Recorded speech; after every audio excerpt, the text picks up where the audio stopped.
Começa mais um podcast Tudo Junto e Misturado e hoje nós vamos falar de tantas coisas boas e eu estou recebendo aqui a Bianca Lessa, que é terapeuta sistêmica integrativa. Tudo bom, Bianca? Tudo bem. Muito bom te receber aqui e a gente vai começar falando um tema muito legal, que é procrastinação. O que é procrastinação? Então, primeiro gratidão por esse convite, por essa oportunidade de estar aqui, de contribuir com quem escolhe receber. E acho que mais importante de tudo é nós trazermos clareza mesmo para, de verdade, o que é a procrastinação? A procrastinação é a falta de vontade de fazer aquilo que as pessoas já percebem que devem ser feito, né? Porém, aí, eu já gosto de trazer um olhar diferente, tá? Então, assim, eu sou também facilitadora de consciência. E o que é facilitar consciência para as pessoas? É justamente isso. Tirar essa ideia do óbvio, olhar além disso, o que tem por trás disso? Então, quando nós falamos de procrastinação, aquilo deve ser feito, mas esse espaço do deve, do tem que, eu tenho que fazer e não consigo, muitas vezes tem um peso, né? E por que tem esse peso, Débora? Será que verdadeiramente esse espaço que as pessoas estão procrastinando, elas ainda escolhem fazer isso? Então, hoje mesmo eu fiz um post sobre procrastinação.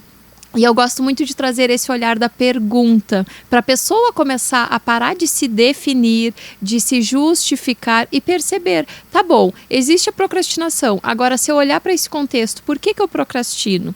E aí eu gosto de dar exemplos, então eu vou trazer um exemplo da minha vida real.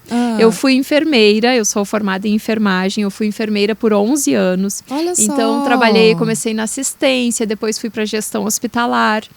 E chegou um momento da minha vida que não fazia mais sentido o que eu fazia, a atuação profissional. Não era sobre o ambiente, não era sobre as pessoas. Eu troquei de espaço, de hospital e mesmo assim não funcionava mais para mim. Então, nesse momento, o que a gente percebe? Que não é sobre aquela tarefa, aquela atividade, é sobre mim. Eu não caibo mais ali. O meu bem-estar. Então, às vezes, essa questão da procrastinação é também um espaço de percepção da pessoa. Dela perceber, tá bom, até então eu vinha fazendo uma rotina, um trabalho, eu era comprometida com isso, por que agora não faz mais sentido? O que isso significa para mim? Então hoje em dia a gente vê que as pessoas rotulam muito, né? Eu procrastino, ok, eu procrastino, agora vamos olhar por trás disso, o que está me fazendo procrastinar? E aí olha só, é medo? É insegurança? É falta de clareza de como agir naquele contexto? Ou é desinteresse? É algo que eu não escolho mais fazer?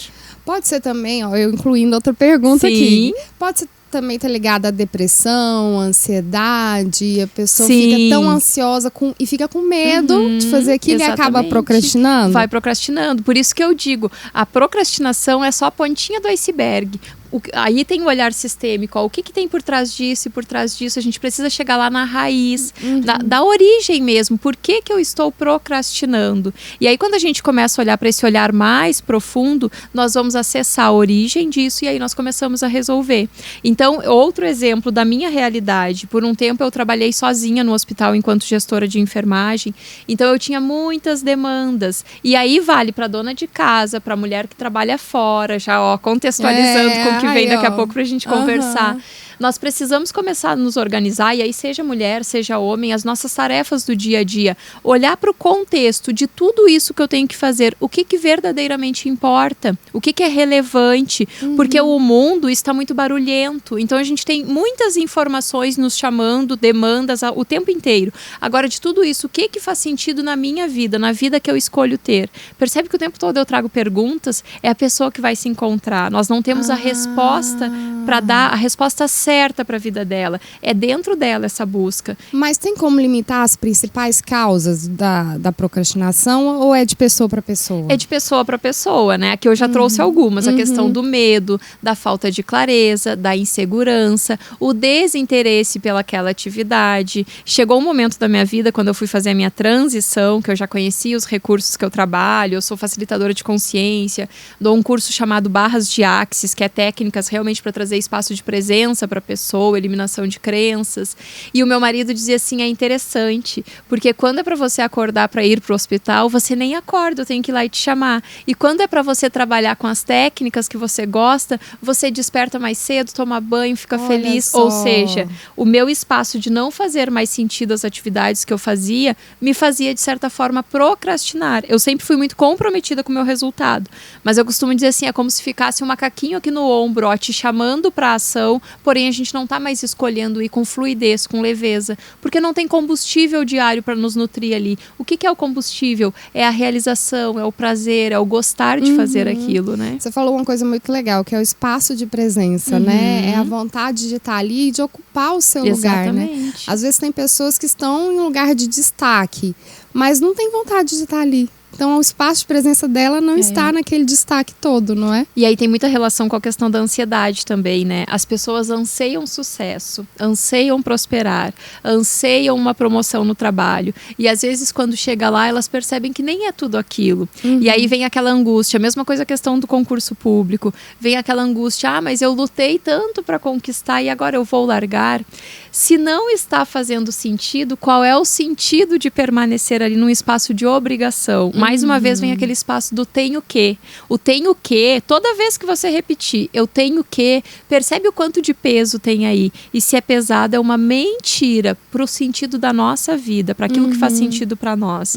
Então hoje a nossa entrega aqui é uma entrega leve, porque está alinhada ao nosso propósito. É aquilo que nós gostamos de fazer. Eu cheguei aqui, a Débora disse, né?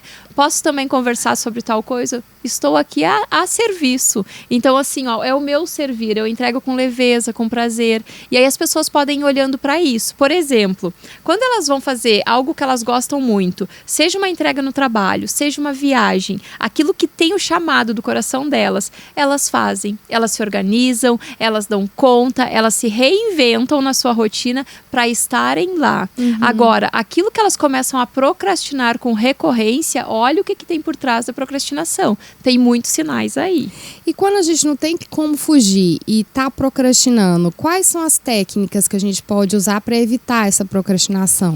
Tem duas técnicas que eu gosto de utilizar, que eu até falei que eu ia dar o meu exemplo real da época lá do hospital, que é o seguinte, às vezes nós temos várias demandas, e aí nós estamos nesse espaço de procrastinar por falta de clareza, desorganização. Então, o que a gente pode começar a olhar? Eu olho todas essas tarefas que eu tenho que fazer e percebo o seguinte, o que é urgente? O que eu não posso fugir? O que eu preciso almoçar? Se eu não escolher almoçar no restaurante, eu preciso fazer o meu almoço. Então, ali naquele momento vai ser uma tarefa urgente. Eu preciso pagar uma conta, mas eu ainda tenho um prazo de 5 dias. Então, é agendável. Eu moro com outras pessoas na minha casa. Eu tenho que ter uma rotina de limpeza. Alguém tem que tirar o lixo dessa casa. Verdade mesmo que é só eu? O que é delegável? Olha só. Então, a gente pode utilizar assim, ó. O que é urgente? O que é agendável? E o que é delegável? Porque muitas vezes nós temos tantas tarefas para cumprir no nosso dia a dia que no meio de tudo isso a gente se perde. Como eu falei, o mundo está muito barulhento, demanda muito de nós, né? Quando a gente já começa a organizar tudo isso, diminui o peso, porque a gente sabe por onde nós vamos começar. Aquilo que talvez eu passei uma semana procrastinando, eu percebo que agora eu já consigo abrir espaço na minha sexta-feira para resolver. E aí a gente começa, Débora, com pequenos passos. Não é, eu digo sempre assim, ó, não é eu olhar lá para o alto da montanha e dizer que é difícil subi-la. Primeiro qual é a direção que está a montanha? Então eu ajusto a minha rota para essa direção e qual é o próximo passo? Eu gosto muito dessa pergunta. Qual é o próximo passo? Eu estou procrastinando. Então agora eu vou olhar. Por que eu estou procrastinando? Qual é o próximo passo sobre isso? E aí a gente vai desvendando os nossos próprios mistérios. Que na verdade é uma mentirinha da nossa mente. Que ela nos conta o tempo todo. Que é difícil, que a gente não consegue. E aí a gente só vai focando nisso. E me fala quais são os sinais, porque assim, às vezes a pessoa tá procrastinando e nem tá vendo que tá procrastinando. Aí ela fala assim, eu tô sem tempo. Exatamente. Não, gente, eu não tive tempo de olhar isso hoje. Não, eu não tive tempo de estudar, por exemplo. Quem tá fazendo um concurso para uma área que não é da pessoa, porque às vezes a pessoa tenta vários concursos, né? Porque é difícil passar, né? E aí fica, hoje eu não tive tempo de estudar, meu Deus, amanhã eu estudo em dobro. Quais são os sinais que a pessoa pode pensar, eu tô procrastinando, eu vou procurar saber o porquê dessa procrastinação? Quem procurar vai até ver isso no Google. Tem lá o ciclo da procrastinação. O que é? Aquela pessoa que chega para trabalhar e aí conversa com um colega. Aí ela senta em frente ao computador para checar os e-mails, aí ela lembra de pegar um cafezinho. Aí ela vai pegar o cafezinho, já que ela foi pegar o cafezinho, ela vai ao banheiro. Aí quando ela senta e diz, não, agora eu vou fazer, ela lembra que tem outra coisa para fazer. E aqui eu tô dando o exemplo do trabalho, mas em qualquer área da vida, a pessoa ou ela começa e não conclui. Ela começa a fazer atividade e logo ela se dispersa, pensa em outra coisa e já vai para outra atividade. Então aí também, o que está tirando o meu foco? E nós falamos muito, eu falo muito a partir desse olhar de consciência, o que tem sido distração para mim? O medo é uma distração, a insegurança é uma distração, essa falta de foco o tempo todo é uma distração. Então, enquanto eu não estou escolhendo conquistar, que eu estou focando mais em me distrair. Qual é o meu medo? Eu tenho uma mentorada que ela me dizia assim, Bianca, por muito tempo eu posterguei o meu sucesso.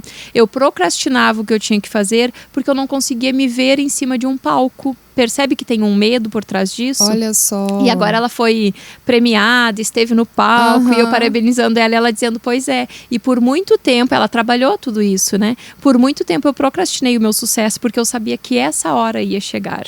Então, a gente precisa começar a olhar que nós damos títulos. Procrastinação é um título, mas o que tem por trás? E sair dos rótulos, né? Hoje em dia, nós vivemos muito nesses rótulos. A ansiedade, a procrastinação, a depressão. Tá bom, ok, isso é uma definição. Agora, o que a gente pode fazer para resolver isso? E aí é o autoconhecimento, né, Débora? É começar a olhar mais para nós, aqui para dentro, e sem julgamento, sem espaço de quanto tempo eu perdi. Não, é daqui para frente. O que passou, passou. Agora, o que eu posso fazer dentro desse contexto que eu estou percebendo? Você me fala um exemplo de uma paciente sua que tinha medo de palco, Sim. né, e conseguiu vencer. Quais são os sinais negativos, né? O que pode trazer de negativo para a vida de uma pessoa procrastinar sempre? Procrastinar, a pessoa não consegue evoluir, ela se frustra constantemente porque ela almeja as coisas, ela tem muito desejo e ela não conquista, porque o desejo é uma vontade sem ação, é diferente da escolha. A pessoa que escolhe, ela vai para a ação. Se ela não sabe fazer, ela pergunta como faz, ela vai e entra em contato com quem já fez. Agora, a pessoa que só deseja é aquela, infelizmente ainda, né, a maioria das pessoas que ficam no espaço, eu desejo uma vida melhor. Eu desejo mudar os meus resultados, mas e se? Fica presa no e se. O e se também é uma justificativa para procrastinar. E se não der certo? Tá bom, e como seria eu começar a olhar de uma forma mais positiva? Eu costumo dizer assim, hoje em dia as pessoas elas se frustram porque elas colocam um obstáculo na vida o tempo todo. E se ao invés de colocar obstáculo, ela escolhesse sempre ter escolhas? O que se requer para que você escolha ter escolhas? Isso não está funcionando. Então tá bom, qual é a escolha que eu tenho aqui? Na medida que a gente começa a olhar para escolhas, nós estamos olhando para mais possibilidades. Se eu não tive por um bom tempo da minha vida, Débora, eu não olhei para escolhas. Eu olhei para a enfermagem e dentro da enfermagem eu buscava fazer, como eu digo, suaves variações. E aí eu não me realizava mais. Você é nova, né? E eu falo assim, eu também passei no vestibular muito novo. A criança, às vezes, eu falo criança, mas o adolescente passa num vestibular com 17 anos, às vezes não tem noção do que é aquela carreira, né? E aí fica preso naquilo, porque eu passei, porque eu fiz, porque eu estudei e eu tenho que ficar nisso, né? E acaba sendo infeliz naquela profissão que primeiramente foi escolhido muito cedo, né? E nada é por acaso, nós tivemos um aprendizado lá. Então, assim, tudo que a enfermagem me ensinou, tudo que eu desenvolvi, eu fiz um mestrado na área de comunicação e liderança, na gestão de serviços também. Então, tudo isso é contribuição para o que eu faço hoje também. A minha escuta humanizada, o jeito que eu percebo as pessoas, a condução, tem muito de cuidado. Eu digo que eu sigo cuidando. É o conhecimento, né? Só que agora eu cuido de uma forma diferente. Agora eu empodero as pessoas para elas perceberem a potência que elas são e o quanto elas podem mais, o quanto a gente pode acreditar que de verdade a gente pode sim ter motivos para ser feliz todos os dias, quando nós nos realizamos no que nós fazemos, seja na vida pessoal, profissional, profissional, nós sempre temos motivos para ser feliz, porque a gente está sempre focado na escolha. Então, quando algo der errado, não deu errado, está nos ensinando algo. O que a gente pode aprender com isso? Olha é uma só, mudança de olhar. É uma mudança de pensamento. Mas que não é fácil, né, Bianca, de ter. É desafiador, mas é possível. Estou aqui para dizer isso, é possível. Porque eu era pessimista, eu era pessoa muito ansiosa, eu era essa pessoa que vivia com a mesa cheia de tarefas e pensando, meu Deus do céu, e agora por onde eu começo? E aí nessa de por onde eu começo, muitas vezes a gente não começa, que é a procrastinação, né? E aí eu fui me organizando. Então eu falei que eu ia dar 2 dicas. A primeira é essa, nós começarmos a perceber o que eu posso agendar, o que é urgente, que eu preciso fazer agora, e o que é delegável, que alguém pode contribuir comigo também. Porque principalmente as mulheres, é uma característica muito forte, as mulheres são muito controladoras. Eu era muito controladora. Eu era gestora do hospital que não permitia nem que alguém contribuísse comigo de colocar um folder no mural, porque eu ia me incomodar se aquele folder ficasse torto. Então, muitas vezes a gente diz assim, ninguém nos ajuda. É verdade mesmo que ninguém nos ajuda, ou nós não permitimos que as pessoas nos ajudem.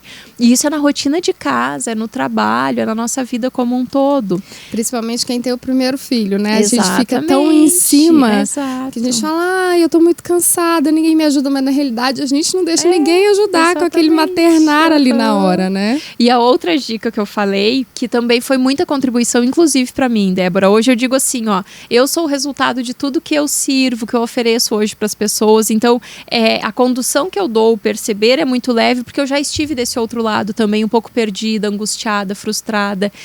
Existe uma técnica chamada técnica Pomodoro, não sei se tu conhece. Já ouvi falar, já. E a técnica Pomodoro me ajudou muito. O que nós fazemos? Nós, por exemplo, eu tinha as minhas atividades que demandavam de mim, só que eu tinha uma equipe toda por trás demandando de mim também. Então, o que eu fazia? Se eu tinha que fechar um indicador, eu me organizava. Por 20 minutos, eu vou ficar presente nessa atividade. E aí, eu focava 20 minutos naquela atividade. Eu delegava. Telefone tocou, outra pessoa vai atender. Só se for uma intercorrência que vão me interromper. E eu fui também organizando a minha equipe, educando eles para eles perceberem isso. E isso eu sigo fazendo até hoje. Claro que hoje já é mais natural. Não tem que ser tão regrado essa coisa, estipular os 20 minutos. Mas existe a regra dos 3 Cs.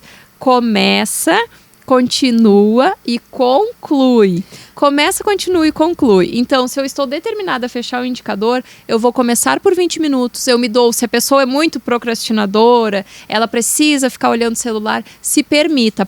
A técnica Pomodoro é assim. É 20 minutos fazendo, 5 minutos de descanso, folga, vai ao banheiro, checa um e-mail. Só que aí a gente tem que ter a disciplina de voltar e continuar. Começa, continua e conclui. Então, são novas mensagens que nós vamos nos entregando. É desafiador começar? Agora eu pergunto, a vida do jeitinho que está, procrastinando, te traz resultados? Não, então o que mais é possível para que a gente possa começar, né? Para a pessoa que é extremamente perfeccionista, essa técnica Pomodoro, ela funciona? Eu era essa pessoa perfeccionista. Então, lembra que eu falei que nem o folder no mural eu deixava que alguém colocasse pra mim? Foi, né? Você fazia tudo. Eu fazia tudo. Então, a gente vai percebendo que quando nós vamos nos permitindo, muitas vezes tem até colaborador que faz melhor do que nós. E a gente vem fazendo há anos do mesmo jeitinho, porque a gente não dá espaço que uma pessoa venha nos mostrar que pode ser mais leve, que pode ter mais fluidez. Então, pro perfeccionista também, porque essa questão do perfeccionismo nos leva a um estado de exaustão, né? E esse espaço do descanso, ele dá uma revigorada, é como se fosse uma oxigenada mesmo. Me veio aqui a cena quando eu trabalhava lá no Rio Grande do Sul, que eu sou natural do Rio Grande do Sul. Eu percebi pelo sotaque. E lá eu tinha uma demanda muito grande no hospital que eu trabalhava. E no início eu não me permitia descer pro refeitório nem para lanchar. Então eu passava muitas vezes 8 horas mergulhada nas minhas atividades, e isso me levava a uma exaustão que chegava o final do dia, parece que eu não raciocinava mais. E aí era o momento que eu sentava para fazer a evolução dos pacientes, né? Aí o que eu fui percebendo? Que o dia que eu me permitia descer por 15 minutos, tomar um café, conversar com alguém e voltar, eu voltava revigorada. E aí é o combustível também aqui, eu estou convivendo, Bianca, eu gosto de pessoas, de relacionamento interpessoal, de comunicação, então isso também me nutria. E aí eu voltava para minhas atividades e eu focava nelas e até terminava mais rápido, porque eu era mais assertiva no que eu estava fazendo. Então, o perfeccionismo, ele nos leva a um estado de exaustão. A gente precisa perceber o porquê que eu estou sendo tão perfeccionista, controladora. Eu tenho medo de perder o meu espaço, eu acho que ninguém faz melhor do que eu. Qual é o meu olhar que me deixa presa, aprisionada nas minhas demandas? E a tecnologia, porque hoje em dia a gente tem as redes sociais, né? E tem muito aquela comparação, porque a pessoa fica lá, não, fulano faz a mesma coisa que eu, fulano deu conta. Não, fulana teve filho agora e olha esse corpo, meu Deus, eu não cheguei lá. O que essa tecnologia hoje pode contribuir e pode prejudicar na procrastinação? Então, aí tem tanta coisa pra gente conversar, né? Gente, nós precisamos entender que o Instagram, por exemplo, que é uma das ferramentas muito utilizadas hoje em dia, né, é um recorte, e é o recorte mais bonito da nossa vida. Ninguém vai para o Instagram, uma pessoa que fale de sucesso e prosperidade, para falar de tragédia financeira todos os dias. Ela pode até contar um recorte que lá no passado foi assim, mas agora ela vai mostrar o quê? Isso é estratégia de marketing, inclusive. Ela vai mostrar o desejo que as pessoas têm, ou seja, o resultado dela, para que as pessoas acessem aquilo ali. Então, eu tenho uma palestra que eu faço de consciência no negócio, que eu trago muito isso para os meus clientes. O que a gente precisa perceber é que o negócio que vai prosperar para nós é o negócio que faz sentido para nós, Débora. Então, não adianta todo mundo querer chegar aqui e conduzir um podcast se não fizer sentido para a pessoa. Vai ser o que a gente chama de pesado. Se é pesado, lembra que eu falei lá? Se é pesado, é uma mentira. O meu ser não aceita aquilo com leveza. Se é uma mentira, ao invés de ser um convite para as pessoas, está repelindo. Então, nós não temos que nos comparar com ninguém. Se a pessoa está muito no desejo de fazer a comparação, que ela se compare com quem ela foi início desse ano. E perceba o quanto ela já progrediu, o quanto ela já vem buscando resultados, o quanto ela está acessando um conhecimento novo. Hoje, quando nós terminarmos aqui o podcast, quem assistir até o final não tem mais o mesmo olhar para essas questões do que quem chegou no podcast. Então, assim, é nós estarmos sempre dispostos a receber, a conhecer, a perceber de verdade, estudar aquilo que a gente está recebendo, para sair desses momentos também melhores, né? E é um processo também. É um processo, não é e é nosso, é de cada um Uhum. de nós. Eu não posso me comparar com a Débora. A Débora é um ser único, a Bianca é um ser único. Nós podemos se modelar. Só que o que é o modelar é diferente de copiar, né? O que é o modelar? Eu vou olhar, vou perceber o que a Débora está fazendo no negócio dela, como que a Débora conduz daqui a pouco a família dela, para que eu possa perceber o que faz sentido para mim. E aí eu vou testar. Eu gosto muito disso também. As pessoas precisam parar de tentar, porque quem tenta pegar essa água não faz nada com ela. Ou ela fica na minha mão, ou ela cai da minha mão. Então, nós testamos. Teste é o quê? É quando nós estamos no propósito de fazer até dar certo. E o que é o dar certo? É aquilo que faz sentido para cada um de nós. Então, daqui a pouco, o que é certo para você, para sua família, para sua condução de trabalho, é o oposto do que é para mim. Cada um de nós tem os nossos valores, né? Então, tentar caber na vida do outro e copiar a vida do outro é algo muito pesado, que nós não devemos fazer. E acreditar demais também, né? Porque às vezes acredita muito no que tá vendo ali e não sabe o processo que a pessoa levou por trás, né? Quanto tempo, né? Quanto tempo levou? Porque nada cai, assim, né, do céu, assim, de uma hora pra outra, não. É um processo todo. Eu fiz uma transição de carreira em 2020, eu comecei a olhar pra algo novo, né? Eu já vinha nessa busca, mas assim... Vai entrar outra pergunta aí, antes de você continuar, porque assim, às vezes quem tá assistindo tá num tempo, vamos ver, tô com 30 anos e quero fazer uma transição de carreira. Dá uma dica para essa pessoa que quer fazer e tá com medo. Como que ela faz? Porque às vezes fala, porque com 20 anos é até fácil, né? 25, exato, falar, tô novo ainda, tô construindo, minha vida não deu certo aqui, eu vou para outro lado.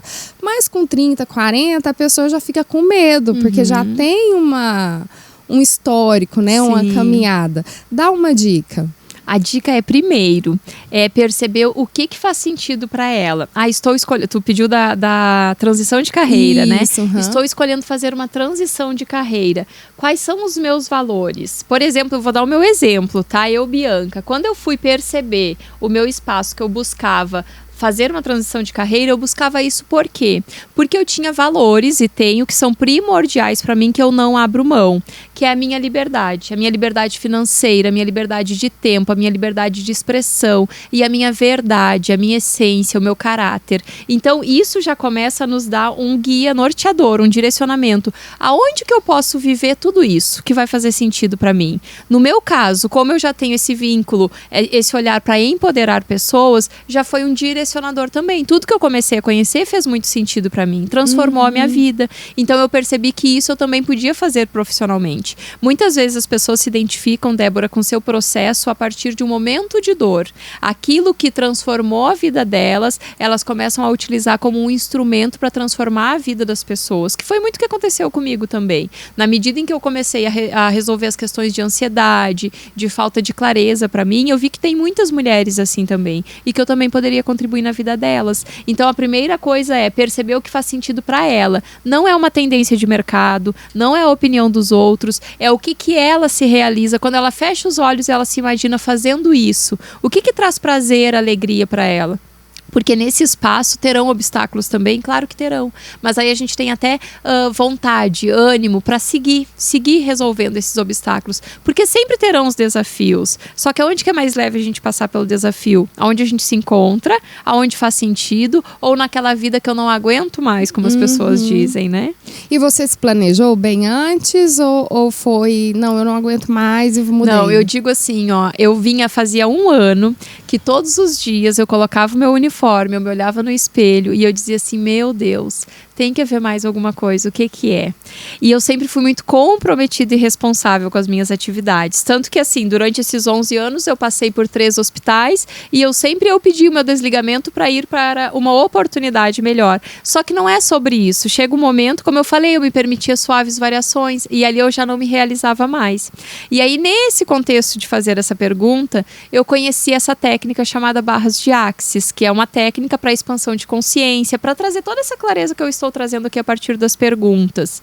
E aí eu comecei a perceber que aquilo fazia muito sentido para mim, porque o slogan de Axis Coaches, que essas ferramentas americanas, é empoderando as pessoas a saberem que sabem. E eu já fazia isso no bastidor da enfermagem. Eu sempre fui a enfermeira que eu empoderava a minha equipe, que eu trazia elas, eu dizia para elas assim, eu organizo o palco para vocês e os médicos brilharem. Eu não preciso aparecer. Eu sou o bastidor de vocês. Eu sou aquela que sustenta a operação. Então, porque a enfermeira é estratégica, né? Dentro do centro cirúrgico é a que organiza tudo. Então, nessa gestão de serviço, a gente faz muito isso. E aí eu conheci esse serviço e tem pessoas que dizem assim, quando não funciona mais, queima a ponte. Eu não percebo desta maneira, a não ser que realmente a pessoa esteja adoecendo naquele serviço. Porque o que eu acredito? Primeiro, nós precisamos, tu pediu da dica da transição de carreira, né? Nós precisamos nos preparar para, inclusive, saber lidar com os obstáculos que virão. Então, assim, quando eu conheci barras e eu reduzia minha carga horária, comecei a atender à tarde com barras de Axis, logo comecei a oferecer também o curso para as pessoas ensinando a técnica, e aí eu reduzia minha carga horária no hospital. Então eu reduzi minha carga horária, pela manhã eu era gestora ainda do serviço e já contava com uma colega para ficar lá à tarde, dava suporte, né, via telefone, e por 1 ano eu permaneci assim, ou seja, eu fui percebendo o que funcionava para mim. Tem todo um planejamento. Claro, eu fui amadurecendo, e eu digo assim, de todas essas técnicas integrativas que eu conheci, que eu estudei, esse olhar sistêmico também, muito disso é para que a gente possa ir se curando também, as nossas dores, os nossos traumas, as nossas crenças, porque é desafiador. Se eu não tivesse esse processo, eu saí do hospital em dezembro de 2021.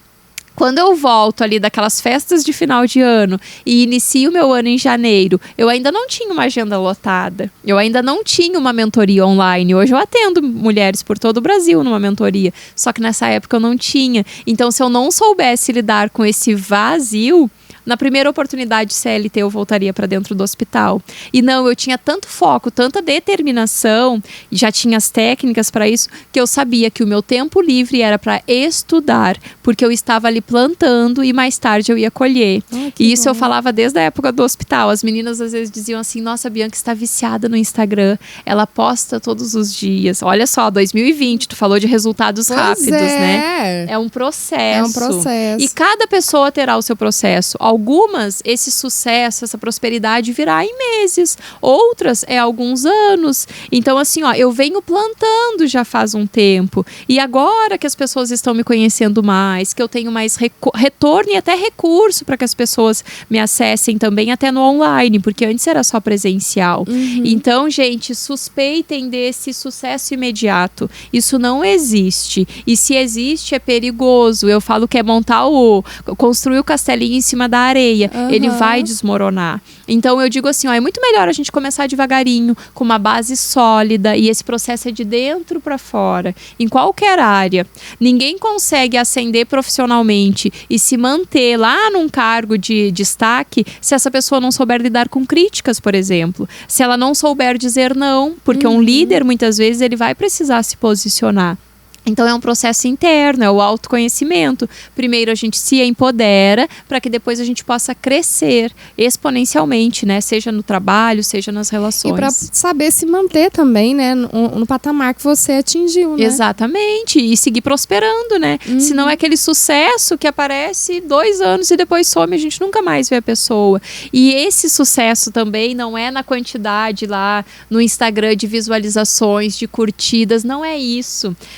Nessa palestra que eu falo de consciência no negócio, eu falo muito, Débora, que nós temos os termômetros naturais para medir até o nosso negócio, que é, por exemplo, a recompra. Quantas vezes a pessoa vem e compra de você novamente? É um termômetro natural. Talvez a pessoa vai lá olhar o teu Instagram, ele é pequeno, tem poucos acessos, visualizações, poucos seguidores, mas e na vida real? No que verdadeiramente importa, você tem retorno? Então não se compare com o outro. Olha outro exemplo. Quantas pessoas compram seguidores na internet? E curtidas também. E curtidas. Tem muita gente que compra curtidas. Tanto que eu acho que tem o Instagram, ele já tem aquela ferramenta de não permitir olhar as curtidas. Exatamente. Porque ele mesmo sabe que existe essa venda. Exatamente. Toda, né? Então, quando tu falou da questão do bastidor, a gente precisa ter muito cuidado. Tem até uma frase que diz isso. Não compare o seu bastidor com o palco do outro. Porque o palco é o que ele mostra no Instagram. É muito bonitinho, tá tudo em ordem ali. Só que os perrengues que a gente passa no dia a dia. Eu sou uma que de vez em quando eu conto os perrengues, porque as pessoas precisam perceber. Eu falo disso, eu falo de essência, eu falo de verdade.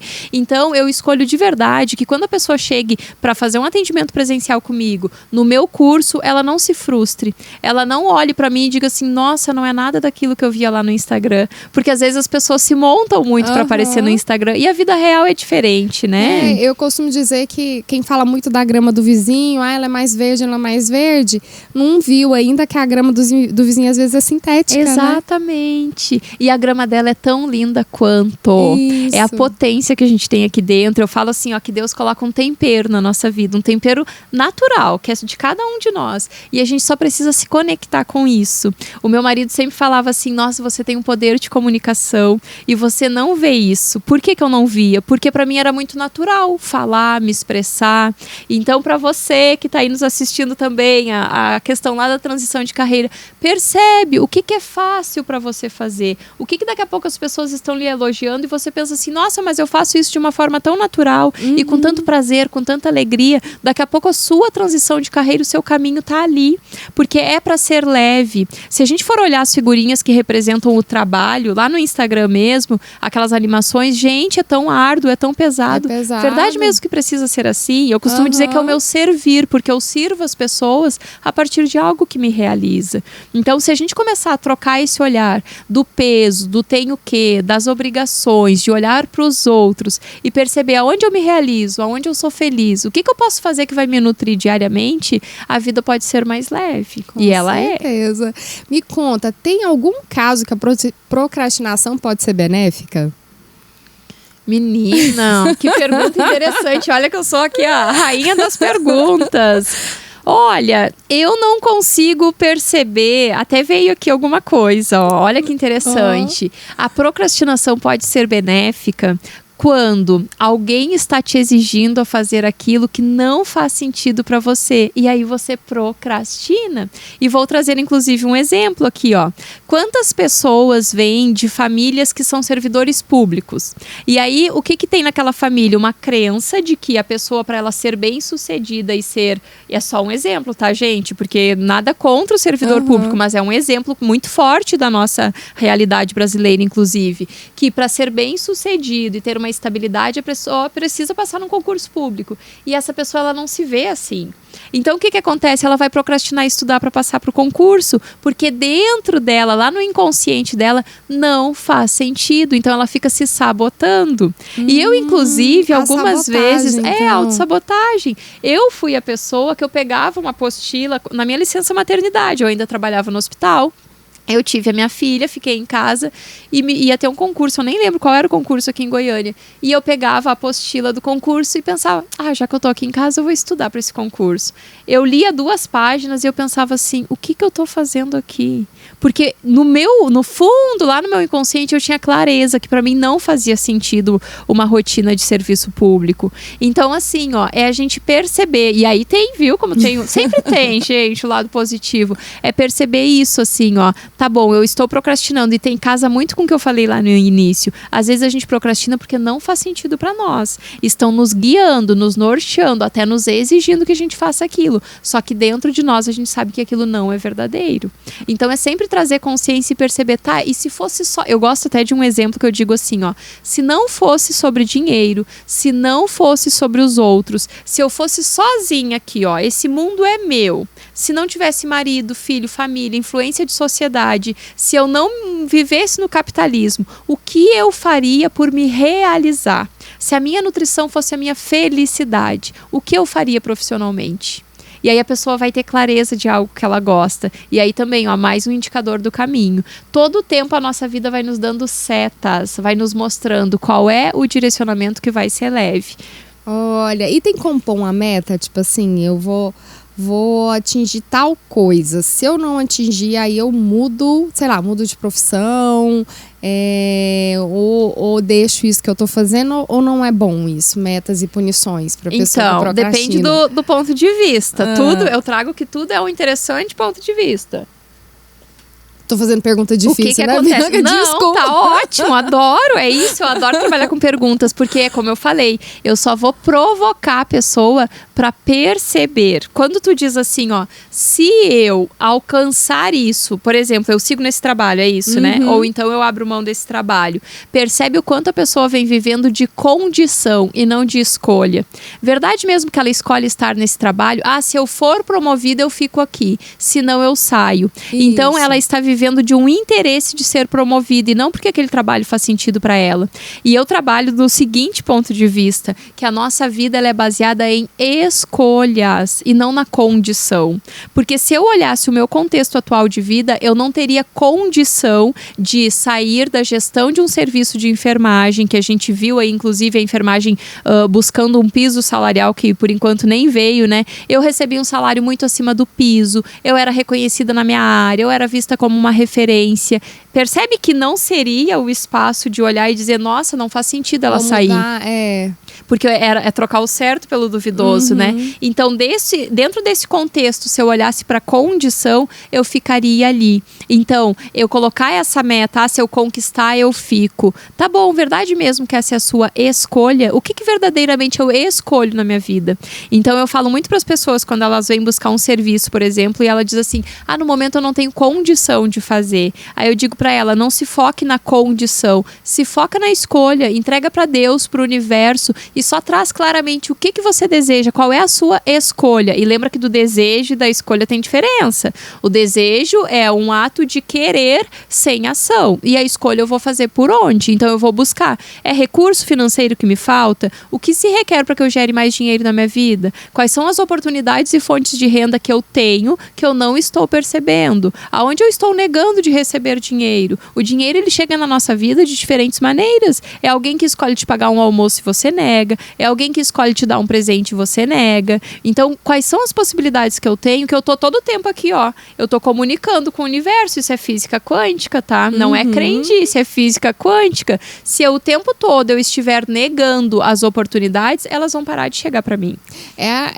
A leiga vendo de longe é a gente pensar assim, sair do emocional para pro racional, né? Pra ação, colocar no papel o que eu posso fazer.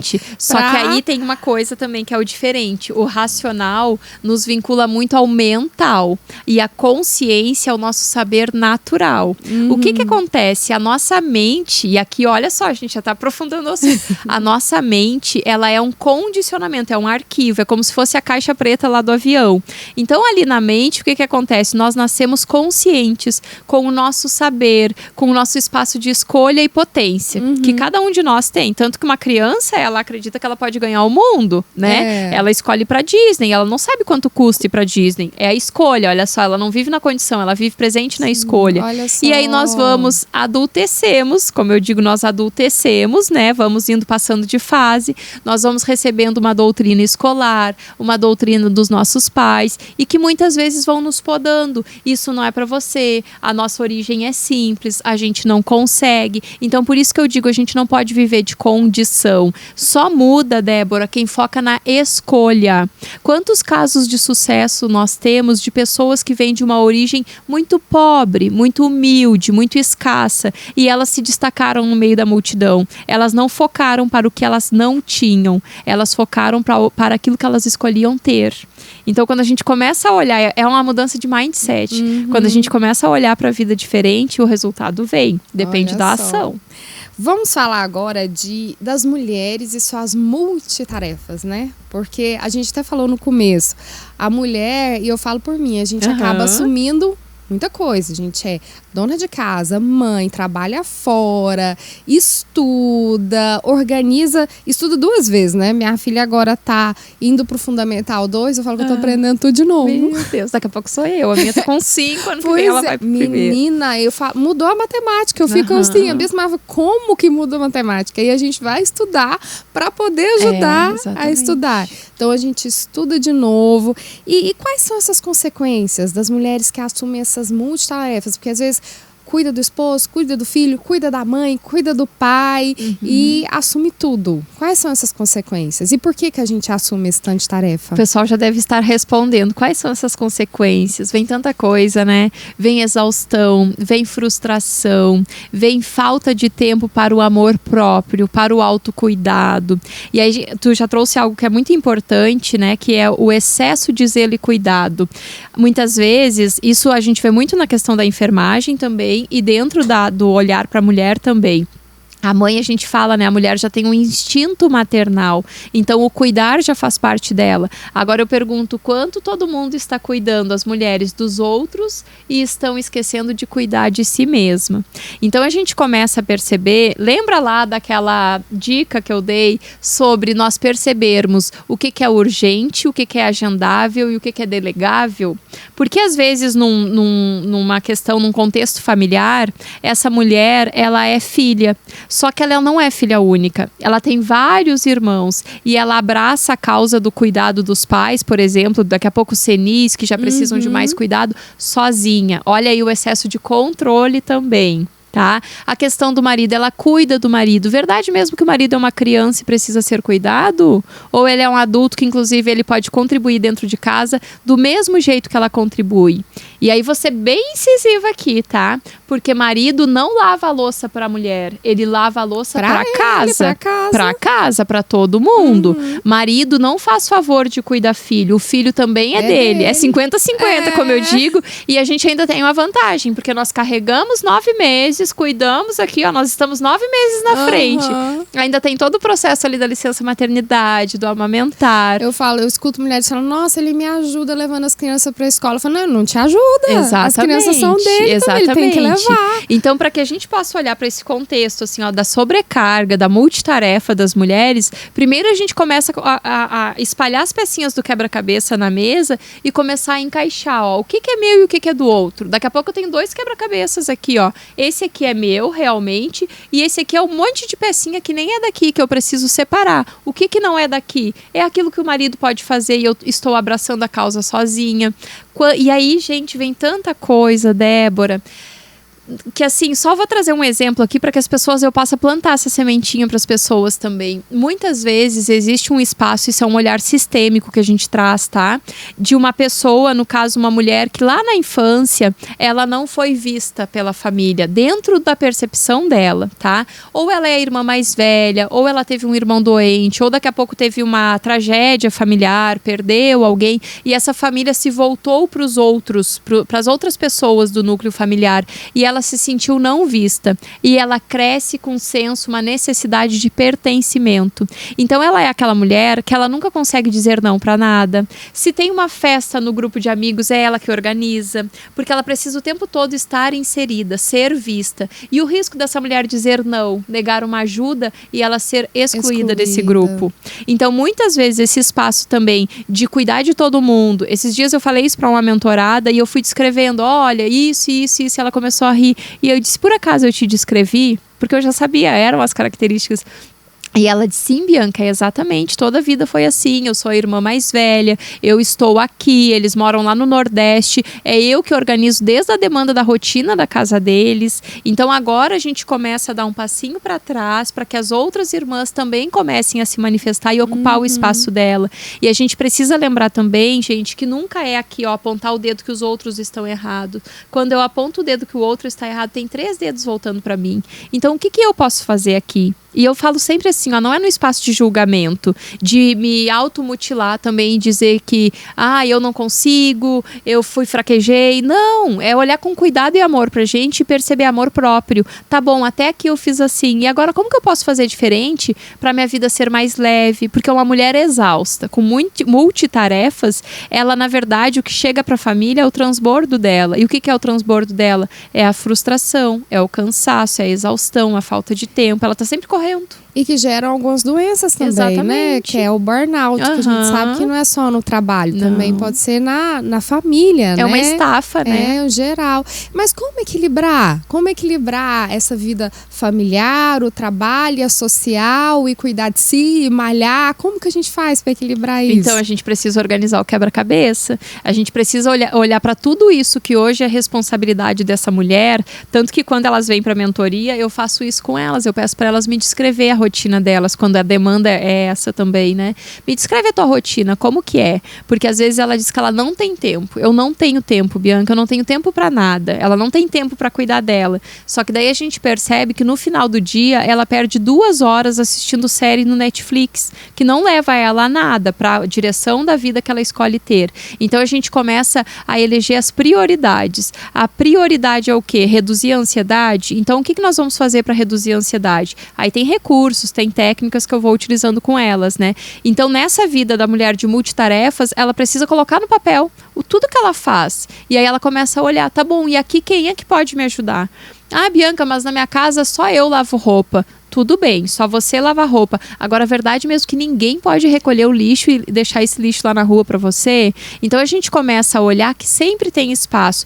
São 5 irmãos, mas ninguém me ajuda. Verdade mesmo que você já conversou e já colocou essa situação para eles? Né? Já expôs a situação. Então, eu sou defensora da conversa, da comunicação, e não é no momento do conflito, porque quando as pessoas vão conversar naquele espaço de exacerbar, de estresse, de extravasar, que muitas vezes é quando elas têm coragem, não vai sair algo produtivo, vai sair só ofensa, frustração. Então que se acalme os ânimos e num outro momento a pessoa sente e converse. Eu falo até quando é questão com o marido, às vezes temos uma me diz assim: Ai, nós vamos viajar, nós vamos passar o final de semana em Pirenópolis.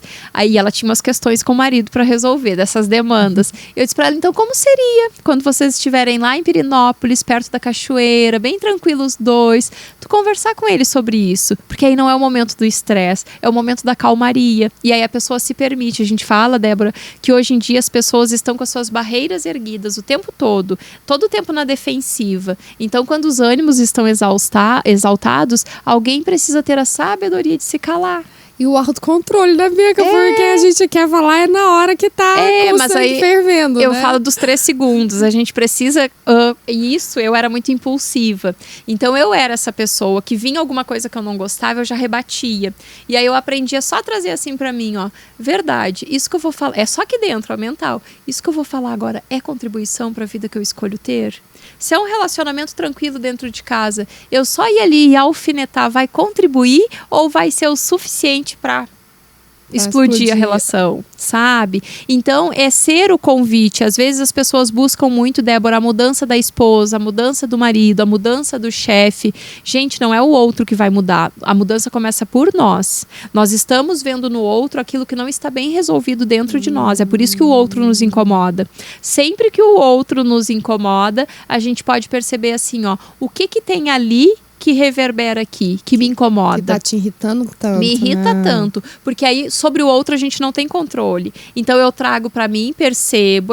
Por isso é tão importante não se julgar e acolher esses sentimentos também. De raiva, de rancor, de mágoa. Eu acolho isso, percebo e reconheço. Já é o primeiro passo. E aí, eu começo a perceber, tá bom, eu sei lidar com isso sozinha. Eu preciso de ajuda. Hoje tem N profissionais que podem contribuir com isso. Então, o que acontece? Às vezes, a gente quer dar conta sozinha também, né? A mulher, a multitarefeira, é assim, ela acha que ela dá conta de tudo sozinha. E aí um dia vai explodir. Como uma pessoa conversando comigo esses tempos, ela disse, Bianca, eu tive um apagão no meio do trânsito de Goiânia. Eu estava a 2 quadras da minha casa, eu tive que colocar no GPS porque eu não sabia voltar. Eu simplesmente perdi a minha memória, eu não sabia voltar. E já vinha todo mundo me sinalizando, tá acontecendo alguma coisa com você. E ela não se permitia enxergar isso.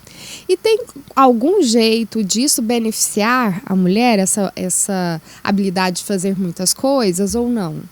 Desta forma descontrolada, eu não acredito, tá?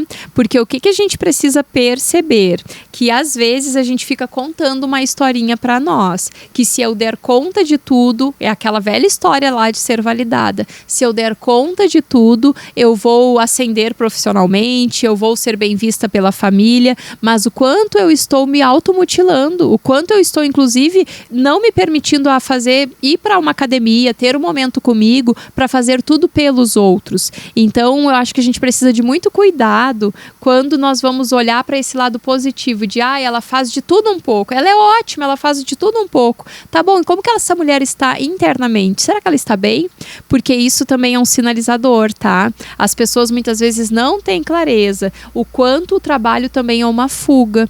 Muitas vezes as pessoas, elas mergulham no trabalho porque elas estão cheias de questões emocionais para resolver, que elas não dão conta lá na família, lá em casa. Então elas passam o dia no trabalho, na hora extra, para não voltar e dar de cara com o problema. Olha só, a importância do autoconhecimento, exatamente, né, do autoamor, da autoajuda, né? Porque às vezes a mulher ajuda todo mundo. Exatamente. E não se ajuda, né? E a gente só percebe isso quando a gente tem tempo. Sabe como foi o meu despertar em um isolamento por Covid?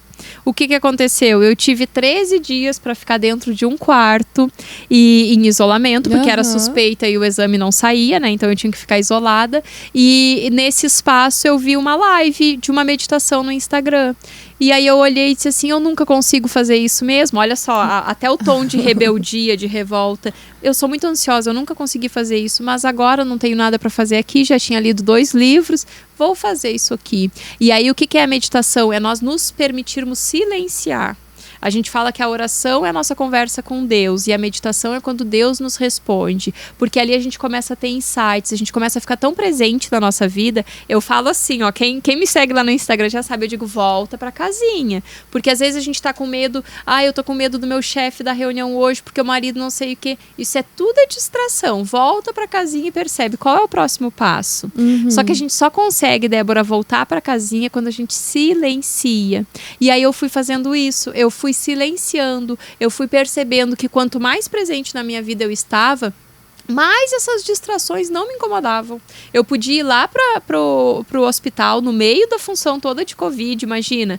Aquela turbulência, eu sabia lidar com as situações e elas não me incomodavam, não tiravam mais a minha paz. Então, e quando é que a gente percebe isso? Essa mulher multitarefas, ela só vai perceber se ela conseguir começar a olhar para ela. De fato, a minha vida ainda faz sentido do jeito que eu levo? Eu estou me realizando quais eram os meus sonhos da infância? Eu ainda vivo algum sonho de infância? Eu já realizei? Quando eu casei, quais eram os sonhos que eu tinha? E por que eu perdi esses sonhos no caminho? Qual foi o último dia que eu dei uma risada gostosa? Olha só, e a gente pode pôr tudo num caderno, né? Pra depois vai percebendo, pensar. Porque a gente vai percebendo, eu fui me dando conta assim, ó, a minha filha, ela ia pra escola, eu deixava ela correndo na escola, o meu marido buscava ela e depois ia até o hospital pra me buscar. Eles me esperavam no hospital. E eu olhava pra aquela situação e eu dizia, gente, isso não faz sentido pra mim. Ao invés de eu ter tempo de buscar a minha filha na escola, é ela que vem me esperar. Às vezes eu saía do hospital, já era até noite.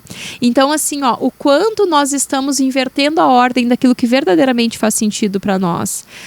Eu sou muito grata à minha família. Tá bom, e quanto tempo de qualidade você tem com a sua família? Porque Deus para mim é em primeiro lugar. Tá bom, e quanto tempo com Deus você tem na semana? Então a gente precisa ter essa pausa assim, e que seja aqui no podcast mesmo, das pessoas começarem a refletir e perceber de tudo isso que eu digo que é prioridade, o que eu vivo como prioridade. Porque é igual a historinha lá do Instagram, né? No Instagram tudo aceita, tudo cabe. E na nossa vida as palavras a gente fala, mas e de verdade a gente vive isso que a gente fala? Gente, passou muito rápido esse tempo, já deu 1 hora. Amei, Bianca, eu vou te chamar mais vezes aqui, viu? Muito obrigada, aprendi demais, várias técnicas e a importância de ter uma mentoria por trás, né, Bianca? Muito. Então, assim, o meu caminho também eu não construí sozinha, sabe? Eu falo que o mentor, ele é um encurtador de caminho. É aquele que já percorreu o caminho com as pedras, retirou as pedras e agora conduz a pessoa com mais facilidade. Então, estou aqui sempre à disposição para contribuir. Eu acredito muito nisso, que cada vez mais as pessoas estão despertando para se perceber. Ainda muitas estão no piloto automático, como eu digo, a gente olha na rua e parece só um robozinho programado para fazer, né? Mas na medida que esse espaço de doença vai chegando, que a doença também é um sinal, a infelicidade, a frustração, porque nunca dá certo num trabalho, nunca dá certo num relacionamento, as pessoas vão começando a olhar diferente pro contexto. E tô aqui para contribuir, de verdade. Muito obrigada, vou te chamar mais vezes pra gente bater mais papo sobre o assunto. E você fica com o próximo podcast. Tchau, tchau.